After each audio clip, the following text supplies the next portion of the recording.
Um, I usually do a special number, a singing or whatever. Does anybody have a particular selection they'd like me to sing? Okay, I got it. Far, far away. Oh, very good. Or a solo. Solo, I can't be heard. Welcome. This is the as they on a holiday weekend like this, as they say, this is the righteous remnant. So glad you're here.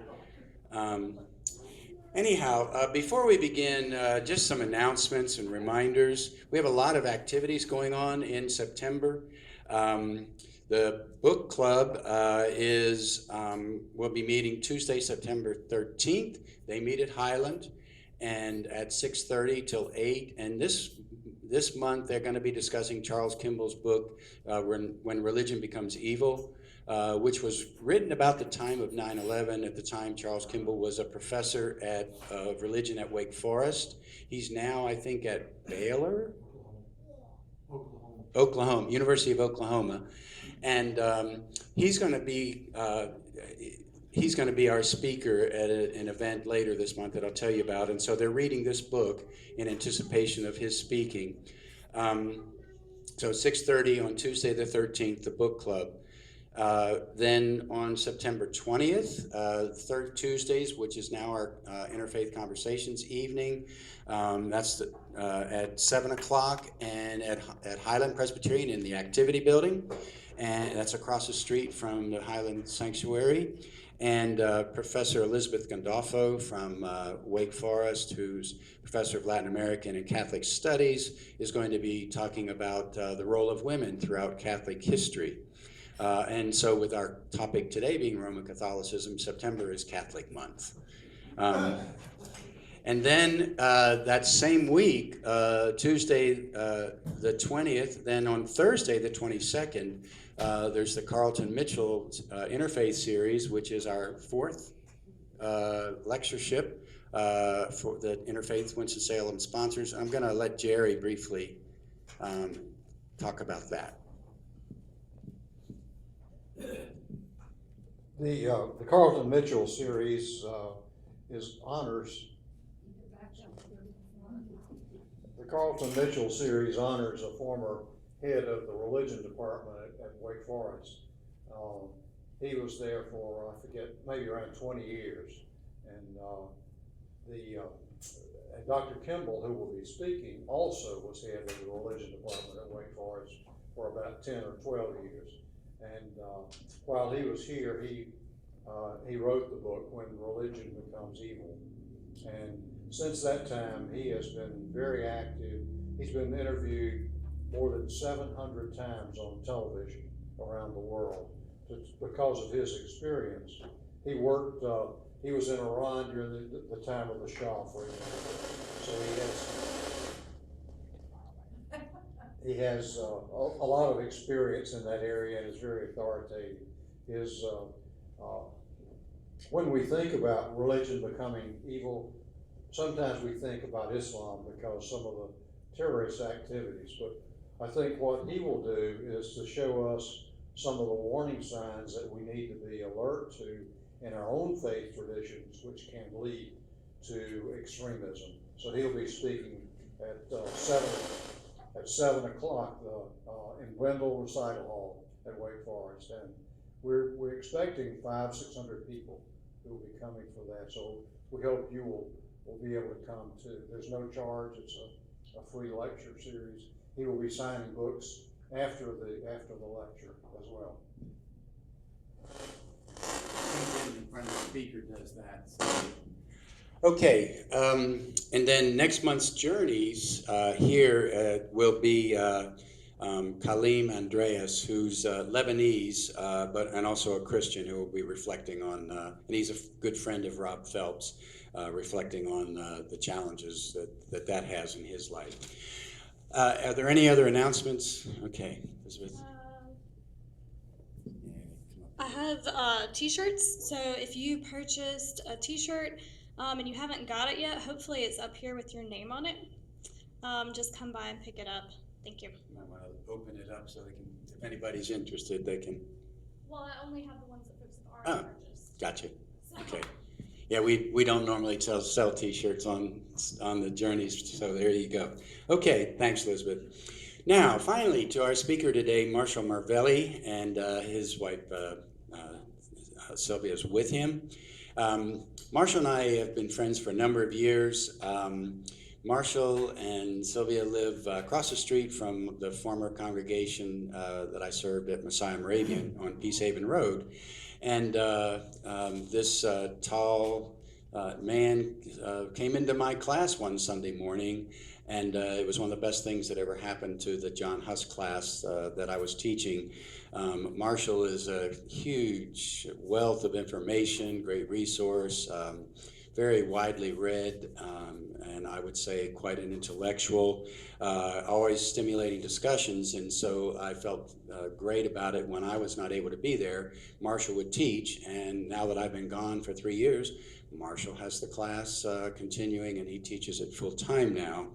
And not only is he well read, but particularly in English literature, where Marshall is a teacher of English literature, English at Paisley Magnet School. And Marshall is soon to be 74 years old. And think about students in 9th and 10th grade. And Marshall plans to teach for several more years.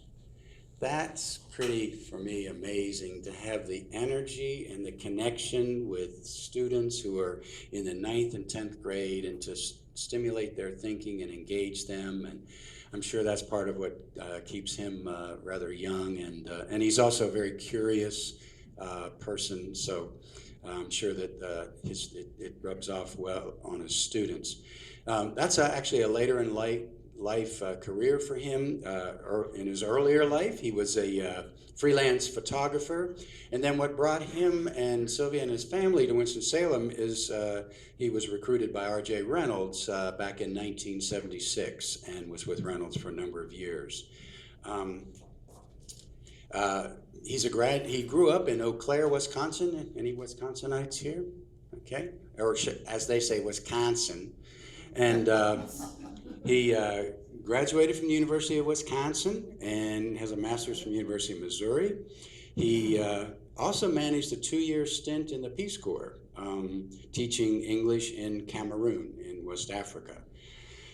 He's here because in all our conversations, he is a lifelong Catholic, and in his own words, he's left and returned to his faith at least 2 or 3 times. But he always comes back with a new perspective and a new understanding. So, Marshall, thanks for being here. Thank you. I today am going to start at the end. I'm a Roman Catholic, and when people ask me why do you remain a Roman Catholic, it's quite simple. It's the sacramentality of the faith. And the reality of that, however, has changed for me numerous times over the course of my life, and I must confess that if we're not for... I'm not sure what's happening here. It doesn't appear this. Walk around a little bit. The other way.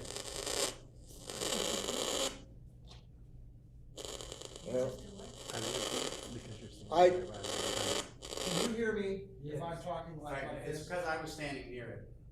You sure? Yeah. Okay. Well, I'm going to start at the end. Okay, this is where I am, but it is not the faith that I had at age 12. And I think the story I'm going to tell you today is that journey from age 12 to age 73, about to be 74. And it'll be a series of encounters. Socrates, his trial, said, "A life unexamined is not worth living." So since I'm at the end of my talk already, I'm going to thank all of you for allowing me to examine my life. And that being the case, you're going to walk with me through that examination.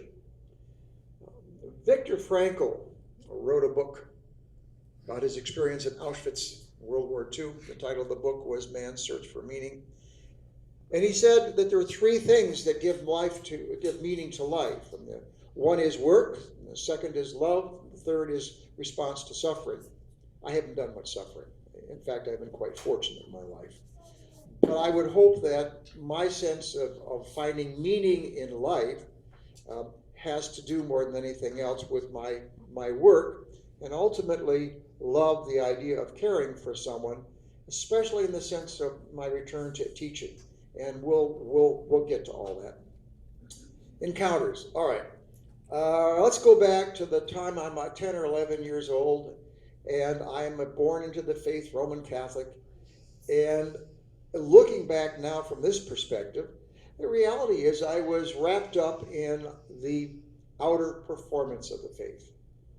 I became an acolyte, an altar boy in the church, and being that close to the priest and into the holy sacrifice of the Mass, and that was whoopee. I was there at the center of the action, and even more importantly, I learned to understand the Latin, and so that made me even better Roman Catholic. I did all the holidays. I did reconciliation, well, of course, confession back in those days, and that sort of approach to the faith, I will say, finally hit a brick wall much later in life.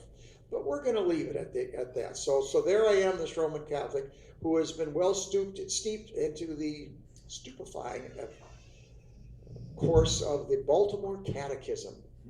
Who made you? God made me. Why did God make you? To love and serve Him, and so forth and so on. And I could go through several pages of, I can't anymore, mind you. But that was my Roman Catholicism. Well, I think I was 13 or 14, maybe 15 years old, and I'm serving acolyte, altar boy at high school, and we have a guest speaker in, a Jesuit, and he speaks to us, and at the Mass, he's the celebrant, and I'm one of the two acolytes on stage with him, and when he comes into the robing room, the little closet off of the high school stage, I'm in a cassock with a white shirt on, and he says, "Oh, Father, didn't know you were in here." Well, I got to tell you, talk about a marketing ploy. That was brilliant. So for a period of time, I seriously thought about joining the Jesuits. And then I discovered girls, and in Roman Catholicism, that just doesn't work. I had, by the time I got to college then, this consistent sense of belonging to my faith because of the outer performance of what went on there, with almost no understanding of what being a Christian really meant in terms of the Christ figure, what the Gospels preached. And that ignorance, unfortunately, you either get so steeped in it that you become blind to everything else, totally insensitive, locked off from what you ought to be, or you run into a wall and you've got to start either walking away from it entirely or finding another way. All right, I'm in graduate school at the University of Wisconsin, something I didn't complete, by the way, and it's summer school, and a bunch of us are out one night and finally heading back towards I was actually staying in a fraternity house of all things, and we got into an argument about faith and about religion. And for whatever reason, I took it in my head that I was going to start reciting the Latin Mass 10. Now, I'm going to tell you, I'm not going to do it here, but at one point in my life, I could chant most of Mass 10 in Latin. And we're in a dark street, and we are getting ready to split up, and the young lady pulls me aside and says, "I predict that you are come back to your faith in a way that you cannot begin to imagine."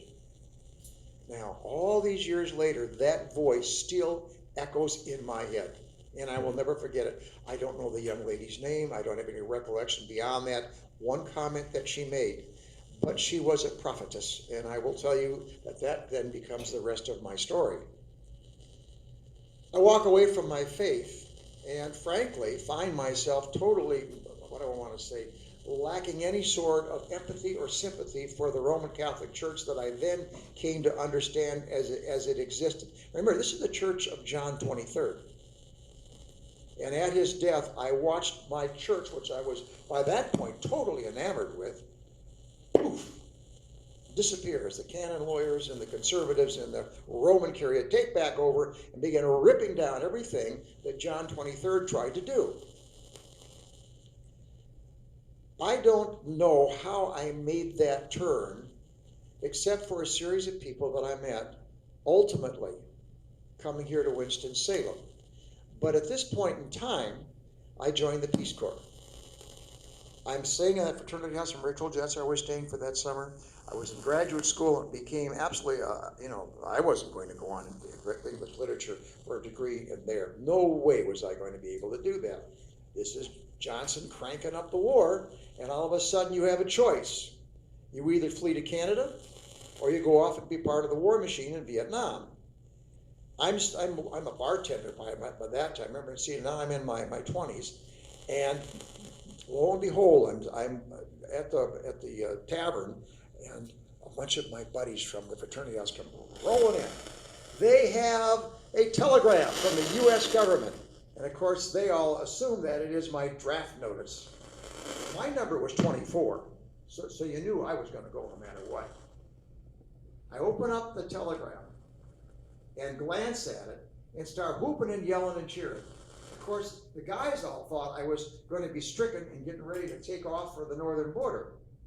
It was the Peace Corps.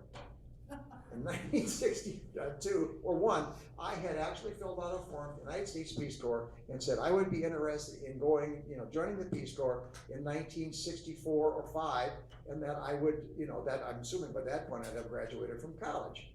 Was I still interested? Would I be interested in going to Cameroon? And of course I said yes. Well, my stint in Cameroon was teaching English for 2 years at a Roman Catholic school. Well, I'm not going to church anymore, so I am in effect on the outside now, looking. I'm sorry. I have no idea what's happening here. I think we're just going to have to forego it today. You got a good voice. Yeah, we'll try. There we are. Besides, I keep hanging on to that thing. It's a distraction. Anyway, my point is this. I got to see Christianity from the other side. As practiced by two men, the principal of the school, and the African, these are Cameroonians, who are in effect ministering to their own people. And it had nothing to do with doctrine or dogma or systematic theology or any of the other rubbish that Christianity has managed to cloak itself in. And instead it has to do with really bizarre things like caring for the ill, feeding the poor, and loving one another. And in a society like Cameroon, where you've got, at that time, I don't know what it is anymore, 180 different language groups, each language representing its own culture. The colonial powers having created a country where there was no country before, and a group of people who are totally unprepared for a representative or republican democracy, trying to figure out how to create a society. This is what this church was engaged in. And I suddenly realized that my understanding of my faith was completely bogus, that I had no idea what the Christ was preaching, nor what it ought to mean in an active society. And the reality was that by the time I came home, I thank God for those 2 years in the Peace Corps, because it completely and utterly changed my life forever. For the first time in my life, I was valued not for the money that I had. I was not valued for my physical beauty or any other attribute except for one thing and one thing only: my education and what I could do for their children. That's what I was valued for. So there's a completely different value system at work here. And that was the first glimmering that maybe there's something in the Gospels that I'd missed.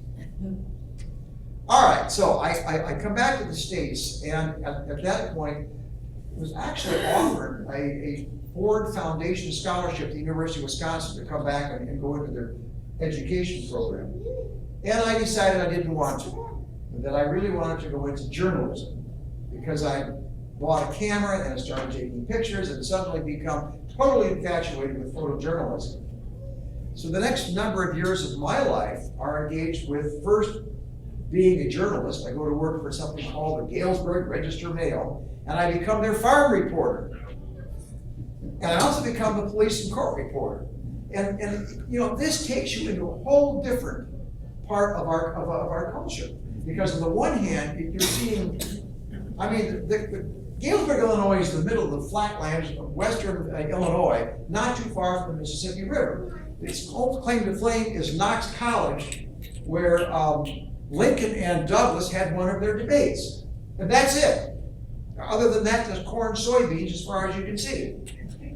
But, the criminals in Winston were bad. They were so bad that they kept committing the same crimes over and over again. All the cops had to do was arrive at someone's door, look at what had happened, they could tell you who did it. But it told me, it told me again that there was a whole other rationale for the way people live their lives. And this ongoing change with me is continuing. And most often, it's continuing with my work in the courts and my exposure to the criminal element of Winston-Salem. I get a master's degree and go on to the University of Missouri and come back and wind up now at another paper up in Dubuque, Iowa, where I'm fortunate enough to meet my lovely wife. And I always consider that to be one of the great bits of serendipity in my life. Because without that, I can tell you right now, I would have nothing of what I have now. I would not have this life. I would not have taken the course that I did. And without her, none of this, the rest of this is possible. The irony of all this is that we didn't like each other when we met. In fact, I was so put off with her that other than the few minutes we sat at the dinner table at the party we were at, I didn't even talk to her. Until, lo and behold, she'd left as fast as she possibly could. She comes back in and says, I can't start my car. Now, I have no idea how this happens, but I stick my hand up and say, well, I'll start your car for you. I have no idea what kind of car she's driving. I have no idea what the problem was. And this is in the middle of winter of Dubuque, Iowa, where it is so flipping cold that if you walk too fast, you run into your own breath. I get out there and she's got a brand new Volkswagen Rabbit. I sit down in the seat, the keys in the ignition, all of a sudden my brain remembers. My dad had a Volkswagen Beetle and it had an interlock system on the steering wheel. You turn the steering wheel a 16th of a turn and it unlocks the key. Bingo! Turn the steering wheel, turn the key, boom, the car starts. And at that point I decided I'm going to ask her out again. I'm not going to dwell too long in the story, but to tell you that it was obviously successful.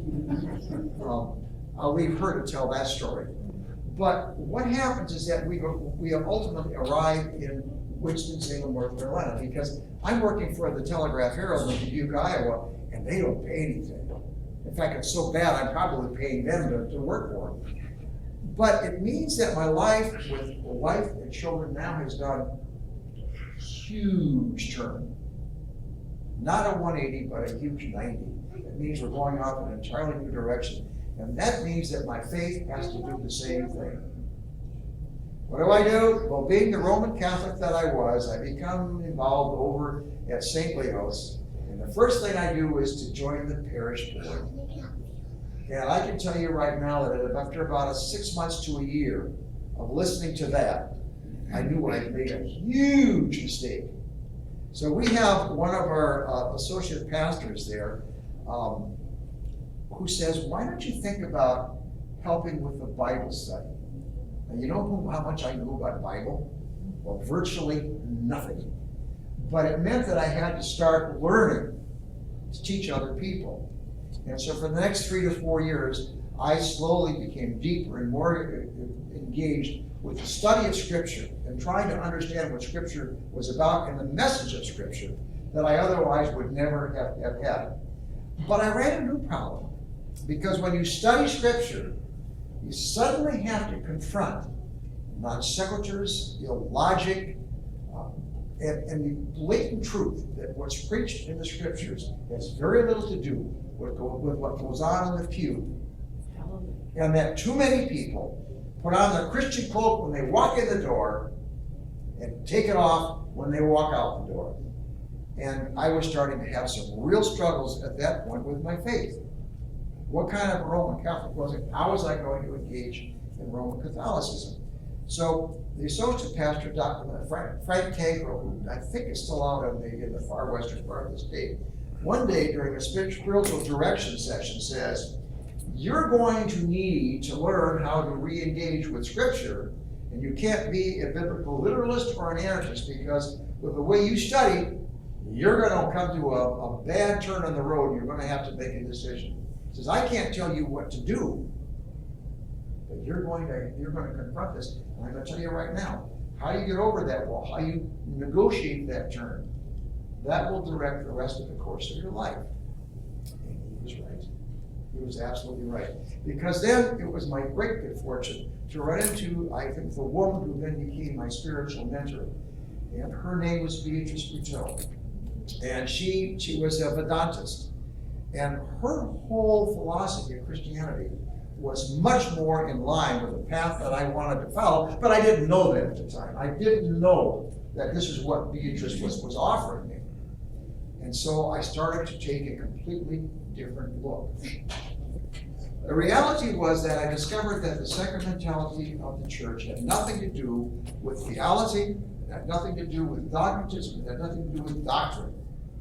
And as Father John Hoover would say, that the sacraments of the church have to do with life itself and our purpose in life.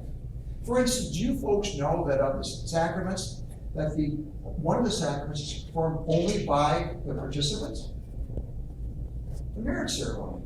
Think for a second. The only thing that the presiding minister does is to, in effect, conduct the ceremony.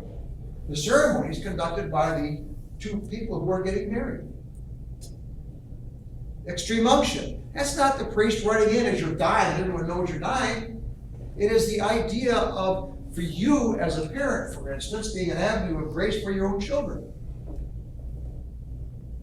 The idea of communion. The Nazarene, when he has this biblical Last Supper, really is calling for full participation in the life of grace.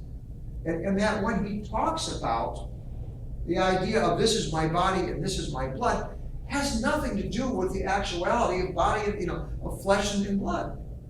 It has to do instead with the concept of feeding one another, the idea of caring for one another. It has to do with the whole concept that we have a way of life that we follow, and it is this avenue of this thanksgiving, because this is what Eucharist means, that this is how we give thanksgiving. This is how we say thank you. Ultimately, my whole concept then of Catholicism takes a complete swing back to the most fundamental roots of the Roman Catholic faith.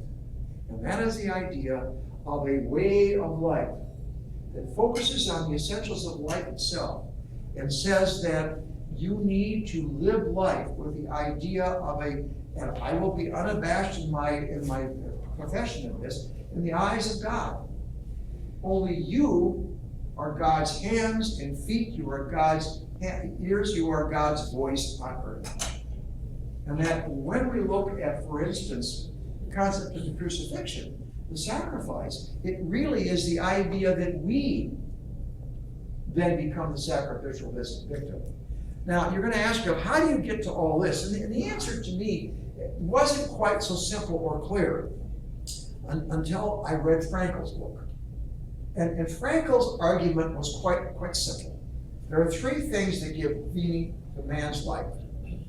And the first of them is that you have to have an idea that there is worth and value in what you do. The second of them is that you love. And obviously, if we're talking about eros, we're talking about the idea of giving pleasure to another person, but more importantly, far is the idea of caring for another person. And the third thing is, how do you react to suffering in your life? What you bring to that, how do you let it affect you? Because through all three of these, you have choices that you make. And so at age 73, I have chosen. People ask me, how long are you going to keep teaching? And the neat part of it, I got some parents who've had 2 or 3 kids go through Paisley, and the question invariably is framed is, I've got one more coming, will you be there a couple more years? And I say, well, I'm here this fall, And God willing, I'll be here when the school closes in the spring, and we'll see what happens the following. But the real truth of the matter is that I want to be there when we open our new school in the fall of 2019. And I would love to, for the first time in my life, be in a brand new school building. How long can I teach? I don't know. This past summer, I took a group of students to England, France, Belgium, and Germany. And in Belgium, I met an 81-year-old man who had been 9 years old at the time of the Battle of the Bulge, still teaching. So I thought, if he can do it, maybe I can do it. Well, that's what I told you. I started at the end and I'm back to the end.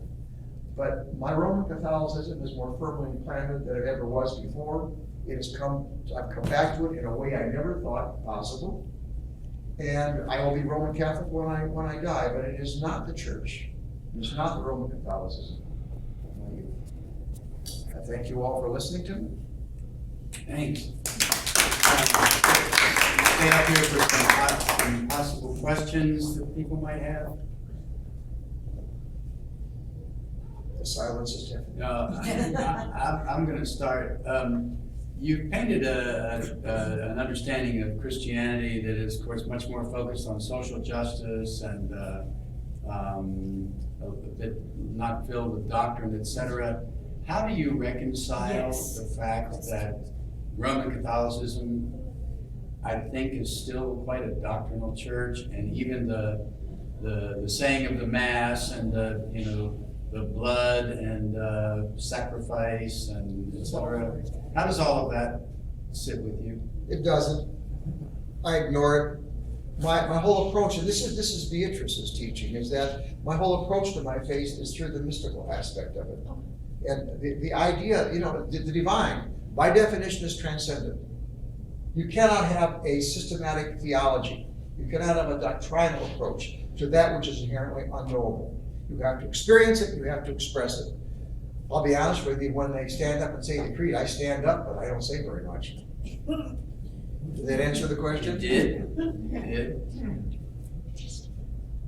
I have a whole slew of them, but I'm waiting for others. Jerry, How do you make yourself open to these possibilities of change?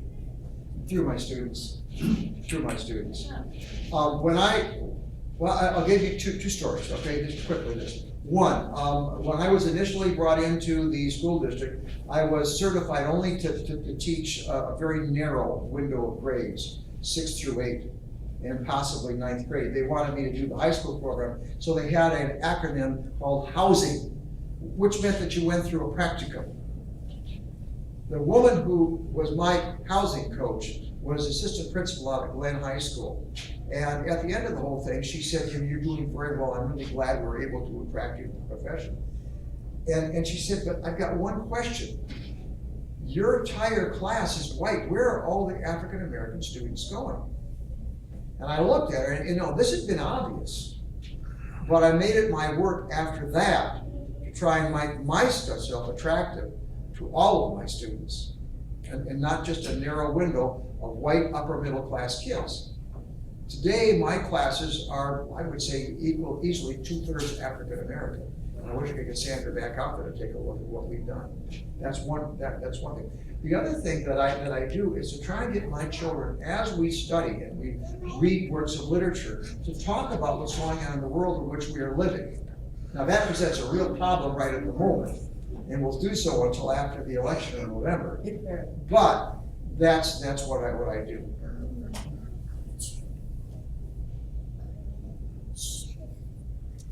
Over the course of the years,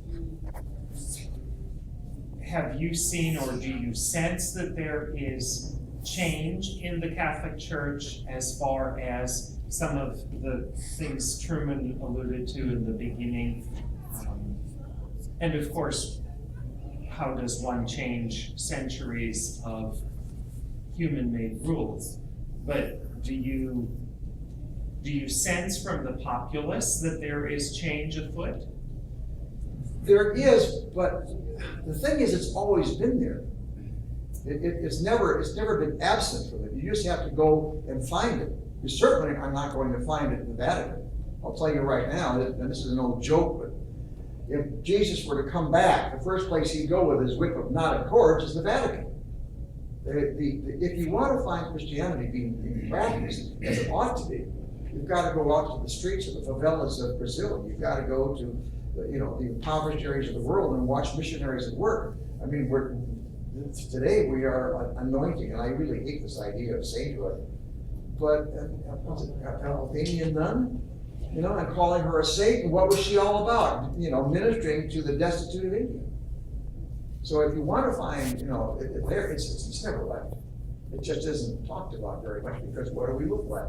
We look at the ceremony and all of the,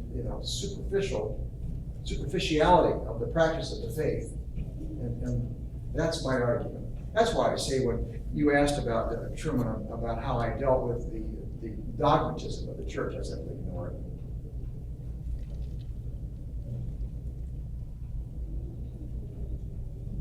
One other question. I sense that there is a wave of the growth in the Christian church is a conservative growth.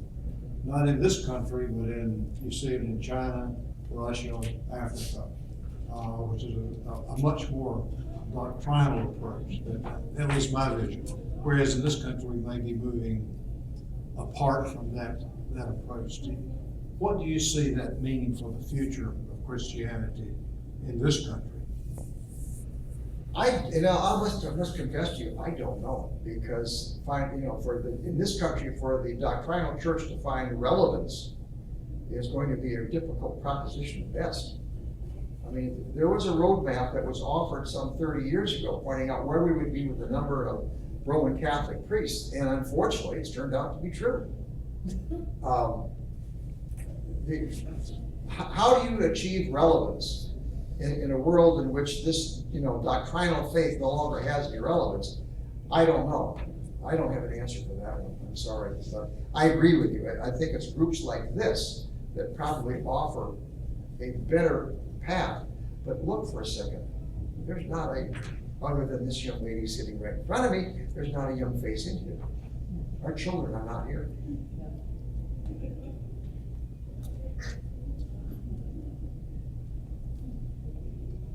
The shortage of priests.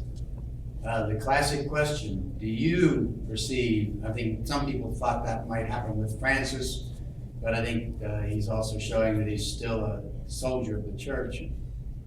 Think there'll ever be women priests? Oh yeah, I've no. When is the question, but the answer to thereof is yes, there will be. What they're doing first is that we now have a married presbyterate, and that's happening, ironically, with a group of very conservative Anglican or Episcopalians who are moving over from their church because they don't want to be involved with a congregation where they have female presbyters. But I think ultimately it will happen. I mean, we've had it before. I mean, there's some pretty good evidence that in the medieval church there were women presbyters. So, it's lunacy not to. How have you managed to not be excommunicated? Kidding. Any other questions? Yes, sir. How many children do you until we have? What religion did you bring them up in? We had 4 children. We brought all 4 of them up as Roman Catholics. And then, as each one of them, all of them, approached their confirmation, I said, you need to do what you want to do. All 4 of them left. Their spiritual path is their spiritual path. And they need to find their way, just as I had to find my way.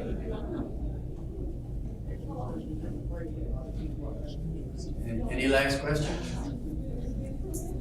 Well, Marshall, thank you so much.